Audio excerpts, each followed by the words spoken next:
Spoiler Wudong Xiankun Season 3 Episode 12. Tablet bela diri manifestasi. 这一律不要脸！大魔甲胄，看来藤少宗主对自己的实力过分自信了。给我上！是。你不成，上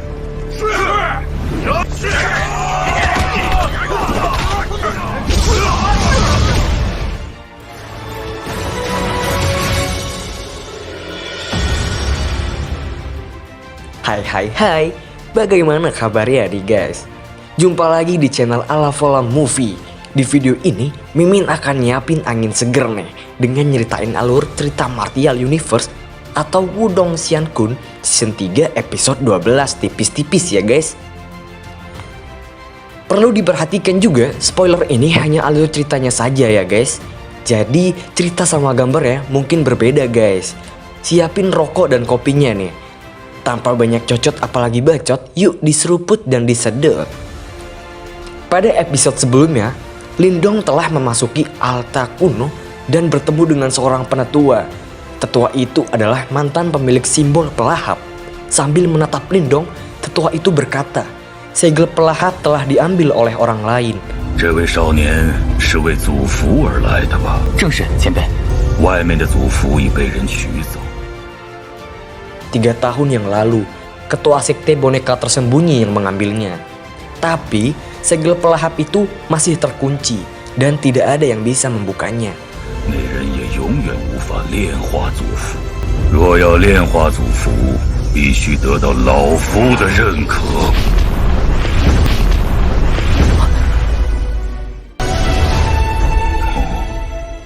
Selain saya sendiri, tidak ada yang akan bisa membukanya. Lalu tetua itu memberikan kunci dan cara membukanya kepada Lindong. Tetua itu menganggap Lindong cukup layak dan dapat diandalkan. 习物拥有守护天地之力，还会有着他的责任。你会明白的。多谢前辈。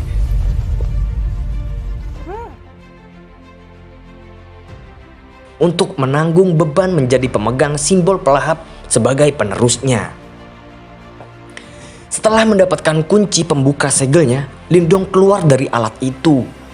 Saat Lindong keluar, pertarungan antar kedua sekte besar masih berlangsung. 终于是祭出符魁了吗？难道我穆芊芊会怕你不成？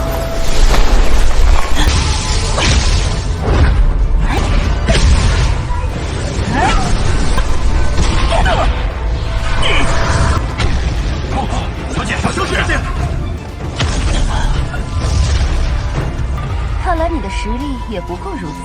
把高等符魁交出来，若不是我。 Teng Li lalu menyadari bahwa ada yang salah. Sudah lama sejak ia mengulur waktu bertarung dengan Mu Xianqian, tapi penetua Cao dari sekte boneka tersembunyi masih belum muncul dengan boneka tingkat manifestasi. Teng Li lalu menyuruh anggota sektenya untuk berhenti bertarung dan menutup rapat tempat itu.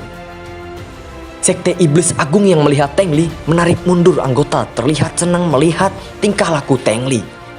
Kemungkinan besar tetua Cao yang turun untuk menaklukkan boneka tingkat manifestasi itu mendapatkan masalah. Teng Li lalu memimpin beberapa orang untuk turun melihat keadaan penetua Cao. Keluarnya Lindong membuat dua sekte terkejut. Terlebih lagi sekte boneka tersebut, mereka mengharapkan penetua Cao yang keluar, tapi malah Lindong yang dilihatnya. Teng Li bertanya di mana tetua Cao dan bagaimana keadaan boneka tingkat manifestasi. Lindong lalu berkata bahwa boneka tingkat manifestasi tidak punya pemilik, jadi dia mengambilnya. Mendengar itu mata Teng Li berubah menjadi merah dan kemerahannya memuncak. Teng Li berkata bahwa dia tidak akan membiarkan Lindong dan mengancam memuduh Lindong. Di sini Lindong hanya sendirian dan menghina sekte boneka tersembunyi. Diperlihatkan Mu Xianqian mencoba menawarkan bantuan untuk Lindong, tapi Lindong berkata bahwa dia bisa mengatasinya sendiri. Wow, ceroboh. Pernyataan Lindong yang bisa menangani sekte boneka tersembunyi sendiri membuat amarah sekte boneka tersembunyi meletus. Tanpa sepatah kata pun, Teng Li langsung menyerang ke arah Lindong.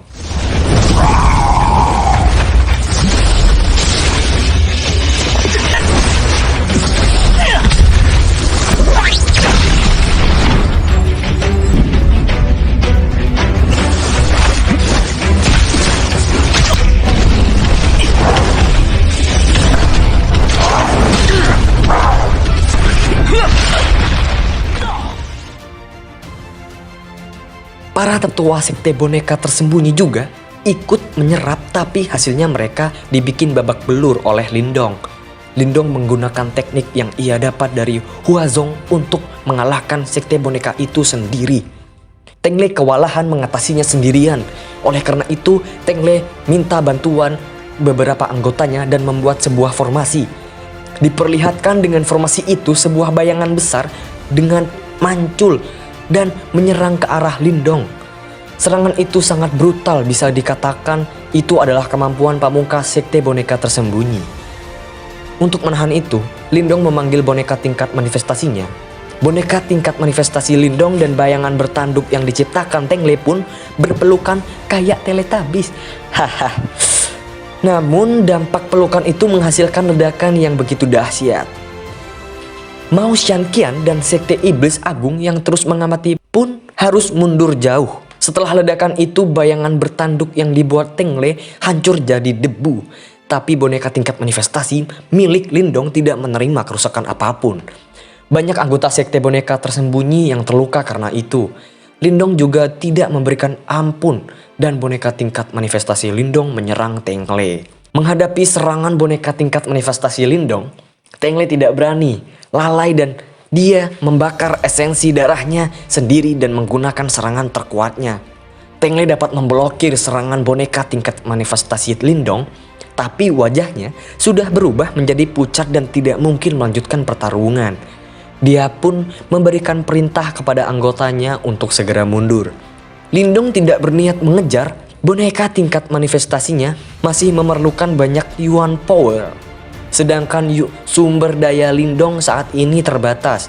Jika menghabiskannya di sini saat mengalami kesulitan, di tempat lain Lindong tidak akan punya lagi andalan. Setelah pertempuran usai, Mao Xianqian menghampiri Lindong. Mao Xianqian bertanya, apakah tujuan Lindong selanjutnya adalah tablet bela diri manifestasi? Lindong tidak tahu apa itu tablet bela dari manifestasi dan meminta penjelasan kepada Mao Xianqian.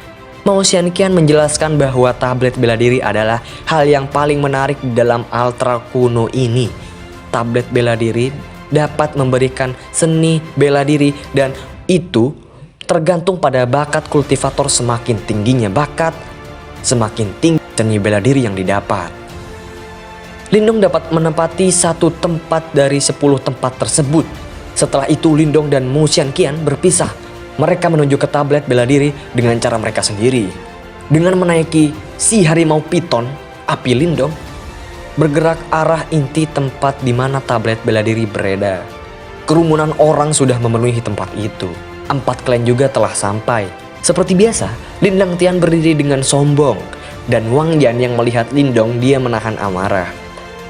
Kan Wang jelas tidak akan membiarkan Lindong mengambil satu tempat tablet bela diri.